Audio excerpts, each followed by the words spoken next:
ఒకప్పటి అందాల నటి ఆమని గారి కోసం మనందరికీ ప్రత్యేకమైన పరిచయం అవసరం లేదు.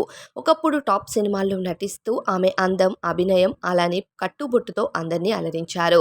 'శుభలగ్నం', 'మావి చిగురు' అలానే 'మిస్టర్ పెల్లం' వంటి హిట్ సినిమాల్లో నటించి అప్పట్లో హీరోయిన్‌గా ఆమెకంటూ ప్రత్యేకమైన గుర్తింపుని అందుకున్నారు. అయితే నటి ఆమని గారు ఈ మధ్య బుల్లితెర, వెండితెరలో చాలా బిజీగా అక్క, అమ్మ పాత్రల్లో నటిస్తూ మనల్ని అలరిస్తున్నారు.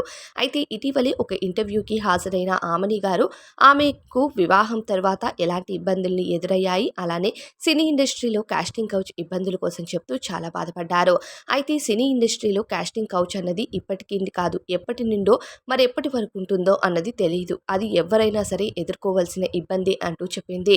ఇక మనం ఇండస్ట్రీలో కొంతమంది అవకాశాలు ఇచ్చేటప్పుడు వాళ్ళు నిజంగానే సినిమా అవకాశం ఇస్తున్నారా, లేదంటే మన దగ్గర నుంచి ఏదైనా ఎక్స్‌పెక్ట్ చేస్తున్నారా అని మనం గమనించి అడుగు ముందుకు వేయాల్సి ఉంటుంది.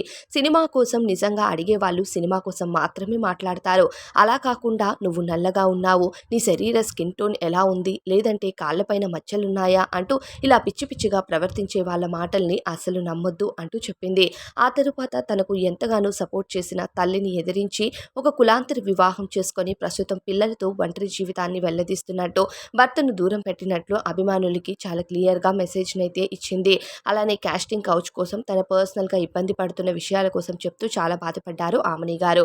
అయితే ప్రస్తుతం చాలా బిజీగా బుల్లితెర, వెండితెరపై ఆమె నటనతో మనల్నందరినీ అలరిస్తున్నారు. అక్క, అమ్మ పాత్రల్లో ఒదిగిపోయిన ఆమె నటనకు ఎన్నో ఆఫర్‌లు కూడా వస్తున్నాయి. ఇలానే ఆమని గారు మరిన్ని ఆఫర్‌లని అందుకొని సినిమాల్లో అలానే సీరియల్స్‌లో మనల్ని అలరించాలని మనం కూడా ఈ వీడియో ద్వారా కోరుకుందాం.